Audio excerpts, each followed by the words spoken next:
and welcome to yet another episode of Colors of India, the show that brings you up to speed with all that's happening in the cultural world. But first, let's take a quick look at the main stories. The new language of dance, India through fresh eyes, and the story of the Sarod. At the third Narendra Sharma Festival of Dance held here in Delhi, celebrated names in the field of choreography came together under the same roof.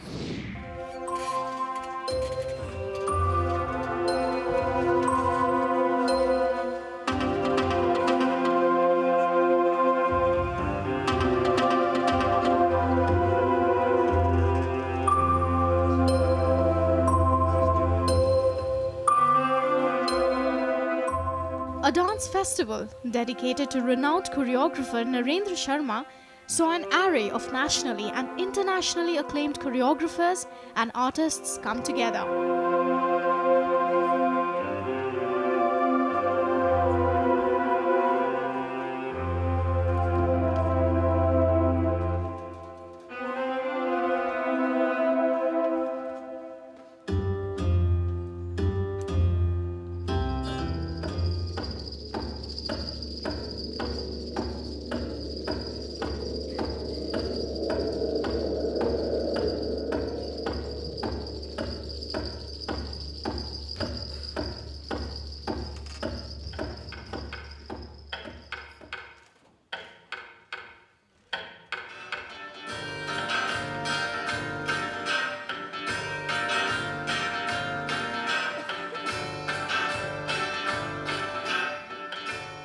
The evening began with group performances, choreographed by world-renowned choreographer and dance teacher Sheila Raj.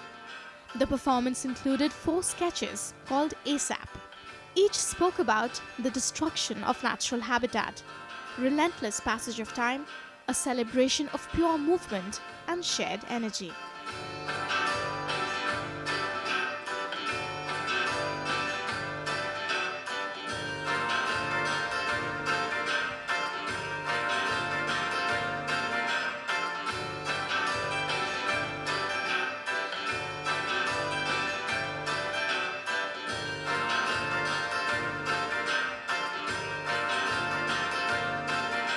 We've created something that is at the same time truly contemporary in terms of contemporary Western dance. It's also got something very Indian to it.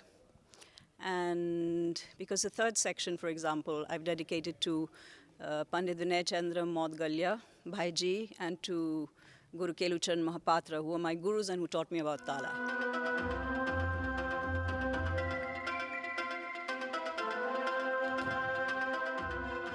The choreographers chose not to focus on any particular style, while interpreting a theme or abstract idea.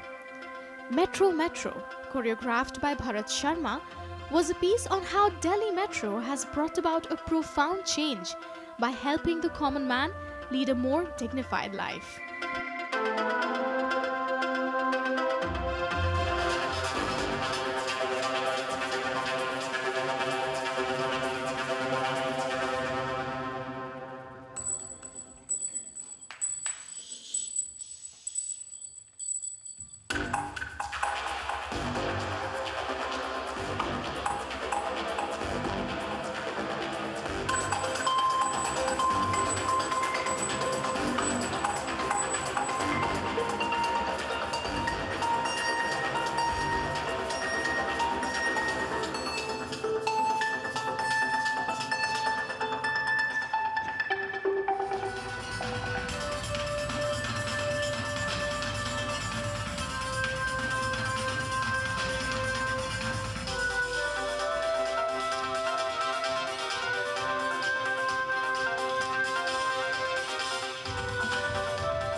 Idea is to focus on choreographers and the unique languages and the way they work with their own dancers and create new works. So because choreographers are the people who make dances. So how do these dances are made? That's what we show it on the festival. In the Metro Metro, it brings a smile to your face, It is something that you can relate to, and that is what is endearing about the performance, basically.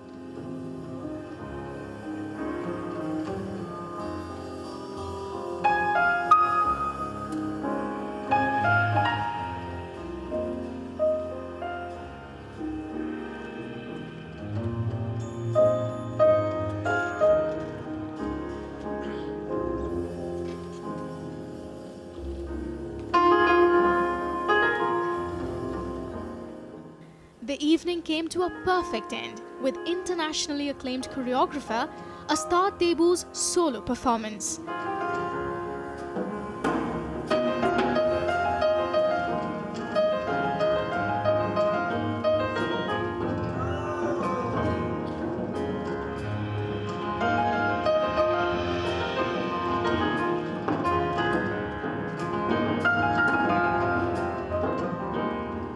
The first piece was called Endless.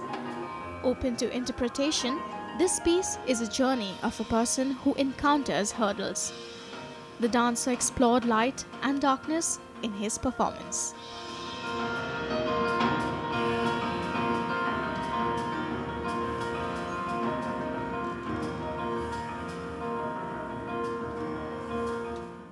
This was followed by Every Fragment of Dust is Awakened. This was an interpretation in movement and light of Rabindranath Tagore's songs, where life is seen in everything that exists, every particle of dust.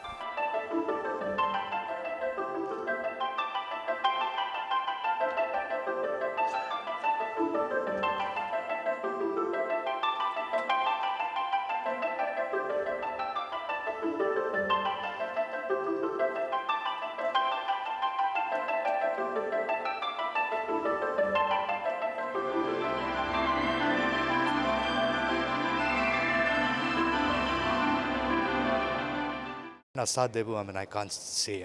He's already been a Padma Shri, so it'll be very demeaning of me to talk about him. He's brilliant as always.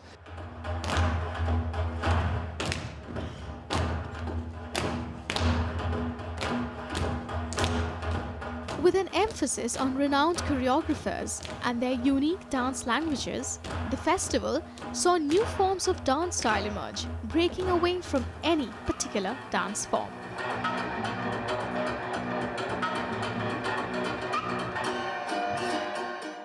The dances were unique and one got to witness the birth of a new kind of language.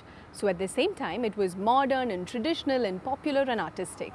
Pretty much the same things can be said about the painting exhibition, which was titled Emerging, and that which happened at the Artisan Art Gallery.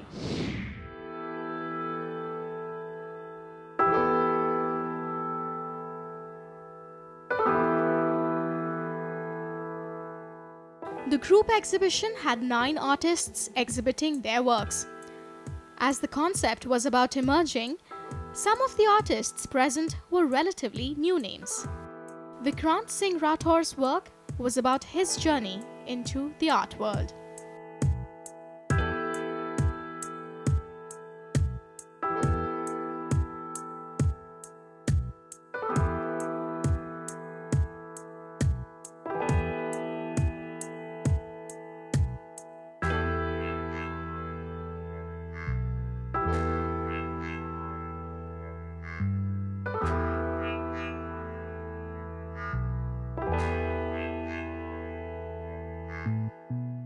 Butterflies Flutter, basically the painting's concept is taken on our chaos theory, it's an economic theory in which a small decision, a slight change in any equation can result a tremendous amount of change in the future. So that's the basic criteria that we have in our lives also, and this painting reflects that.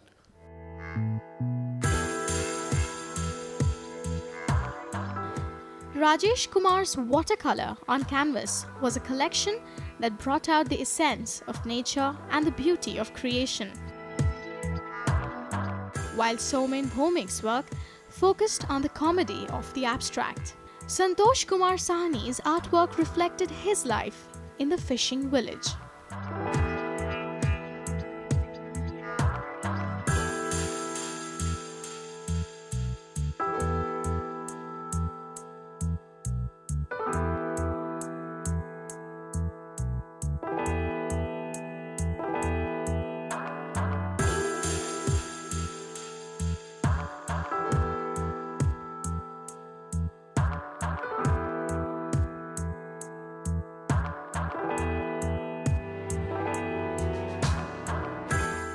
मछली का theme मतलब वह मेरा life है। मुझे बचपन का दिन याद आता है जब मैं माँ के साथ मछली वो बेचने जाता था, या मछली पालन का काम होता था जब तालाब से जाल में मछली छाना जाता था। तो वह जो टाइम है मुझे आज याद आता है, क्योंकि आज मैं घर परिवार से बहुत दूर हूँ। There were also some photographs which captured the 365-degree view of a building from the top by Veerpal Singh, where he had used multiple distorted images to get effect.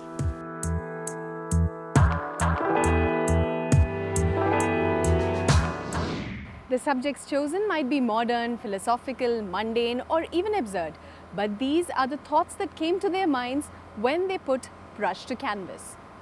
Well, it's now time for us to take a quick break, but Colors of India will be back in a jiffy.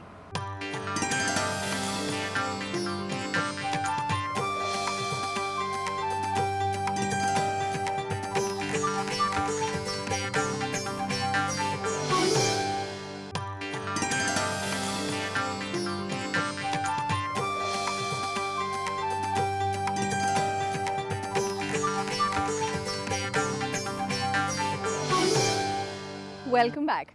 To a lot of people in the Western world, India is either this country of the Taj Mahal or it is this place to which their jobs are outsourced.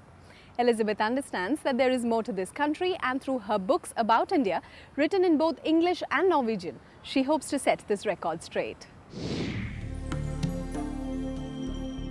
Ancient Indian history, old crumbling monuments, and strays looking for tidbits. These are some of the things that brings Elizabeth back to India twice every year from Norway. An artist and a publisher by profession, Elizabeth's love for Hindustan has translated into books published both in English and in Norwegian. Elizabeth, you've had this really long love affair with India. Can you tell me how it all started, but? I come from a small city near Oslo, on the Oslo fjord. It's very quiet and very small, and people live very, ordinary lives there. And then I moved to Copenhagen, meeting my husband, and then we came to India in end of 75, and we stayed a couple of months. And it was a different world, but I had already learned very much of the language, so I could speak Hindi then too, and on a daily basis.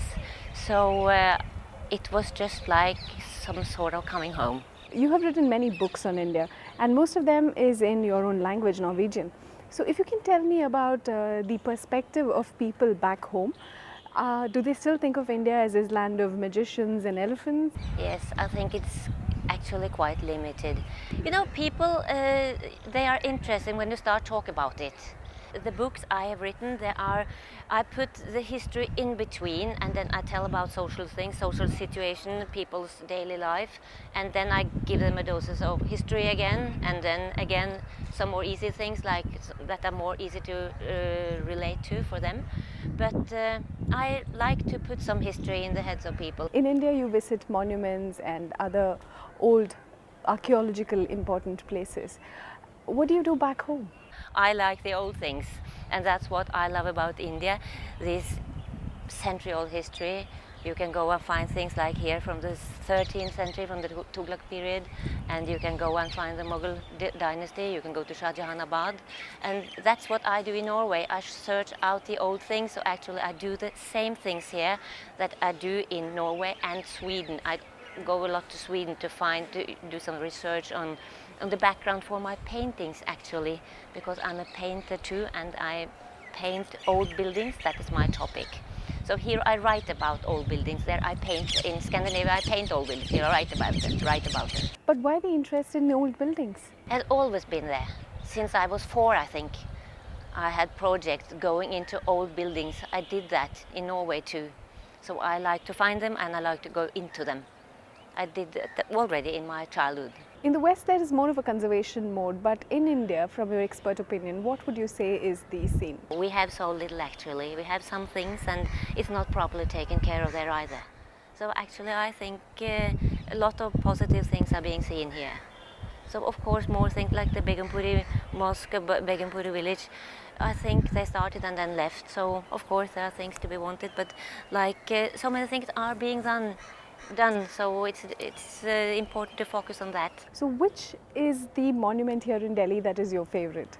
I spend a lot of time in Humayun's tomb, but I also like to ferret out the others, the hidden ones. So this time we have gone to a lot like Begumpuri village, Khirki village. I've been thrice to Tughlaqabad, and that's the kind of places I like to go to. So the new shopping malls and all that is nothing for me. You travel mostly to the northern part of India. Why is it that you've left the south or the west or the east of India? And because of the language, you know, I like to stick to Hindustan. अंग्रेज़ी तो मेरी भाषा नहीं है. मेरी भाषा तो Norwegian है, तो हम आम तौर पे तो उधर तो अंग्रेज़ी नहीं चलती है.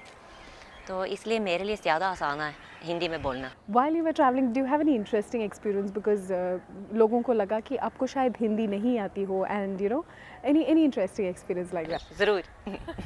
पहले सोचते मेरे को देख के एकदम मतलब मेरे को विदेशी समझते हैं ना, तो बात मतलब मेरी बात सुनने के बाद ना नहीं मैडम इंडियन है तो अगर किसी पुलिस ऑफिसर से रास्ता पूछ लेती हूँ ना, तब भी बहुत बातें होती हैं, क्यों वो भी पूछना शुरू कर देते हैं ना. तो ये होता है, मतलब एक तरीका है ना लोगों को मतलब के साथ कांटेक्ट में आना. So far you've written one book in English and the rest of them have been in Norwegian, but we sure hope that you will find a publisher here in India and we'll get to read all that you write about our beautiful country. It was lovely talking to you. Thank you very much for being on our show, Elizabeth. Thank you, thank you. Through her writings, she claimed to portray an India that is different from the stereotype projected in the West.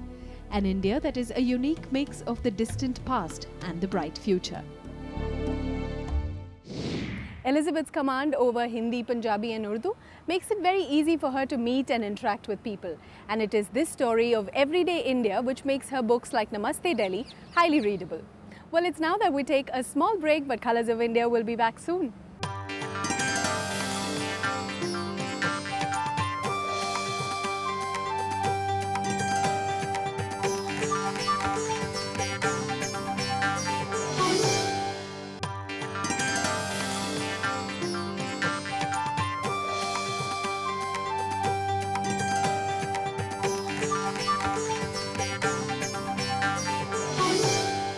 Welcome back.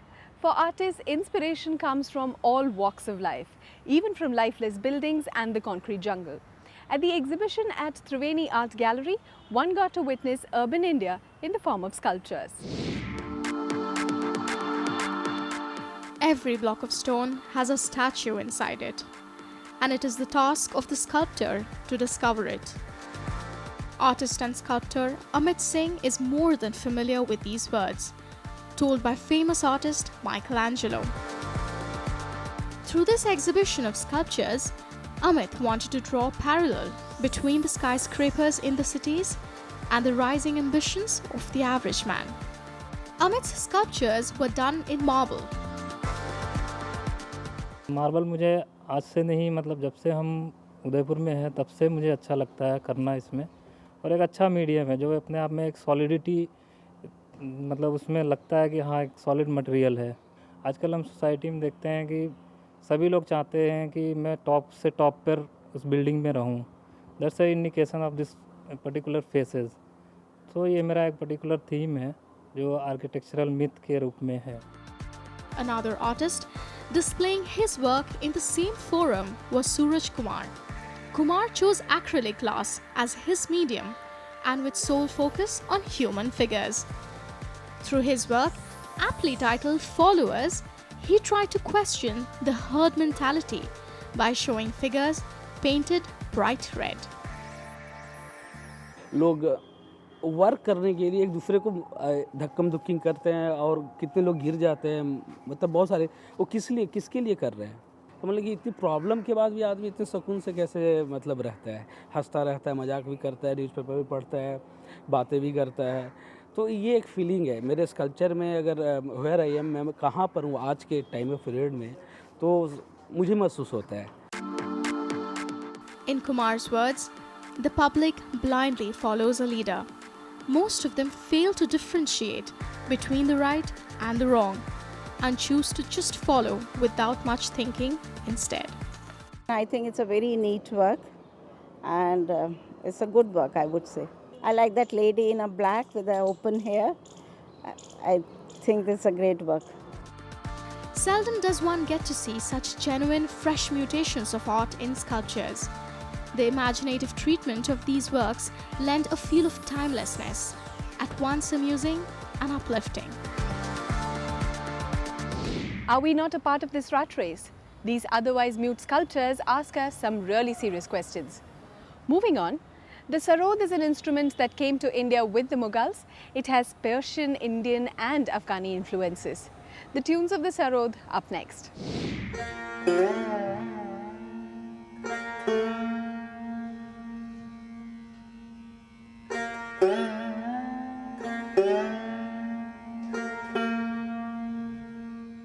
The Sarod is one of the toughest musical instruments to play, and it is not very expressive either.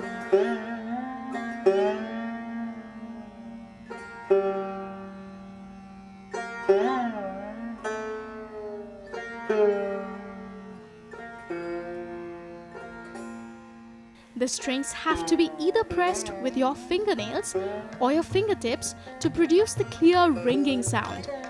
The absence of markers only makes the job harder, and mastering the Sarod is no ordinary task.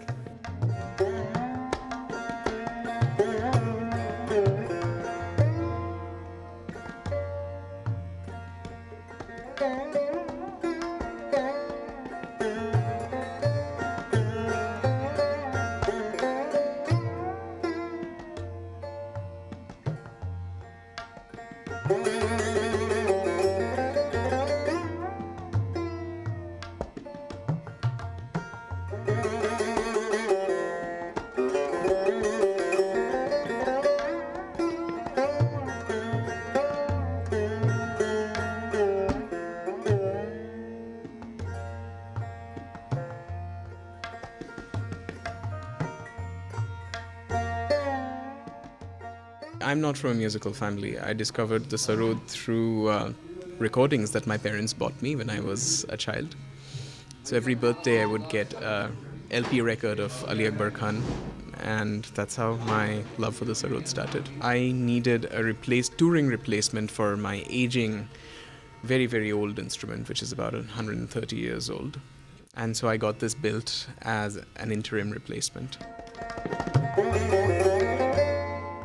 It is also an instrument that is constantly evolving.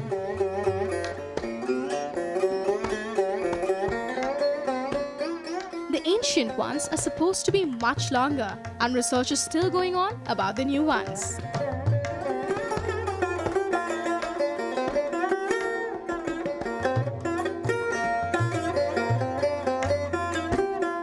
My research revolves around making musical instruments more efficient and making the sound output greater with sort of, minimal material input.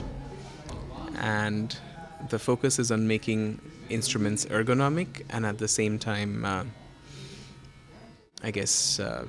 more in tune with the times and eco-friendly.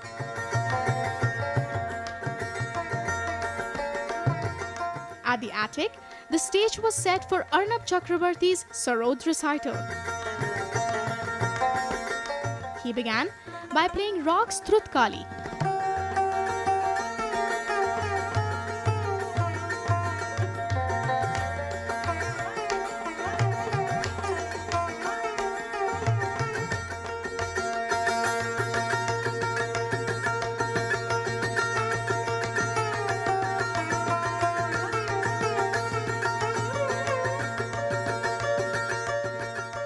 The flexibility, sensitivity, and depth of this instrument were all demonstrated through his performance.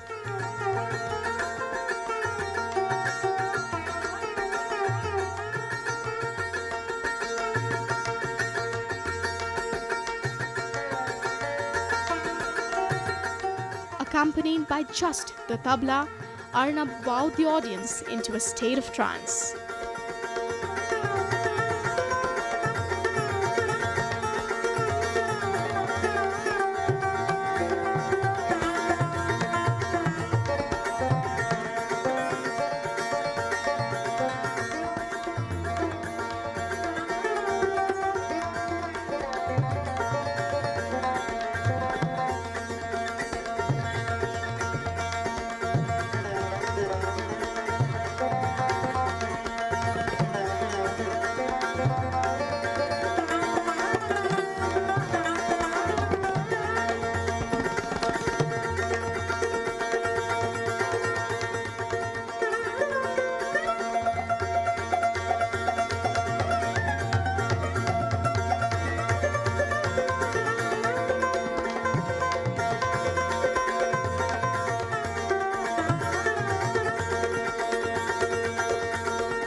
It was for the love of music that Arnab left his high-paying bank job.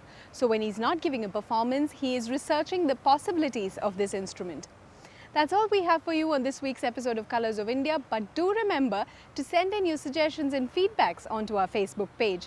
Also, Colours of India is now live on YouTube, which means you can watch us on the move. Until later, goodbye.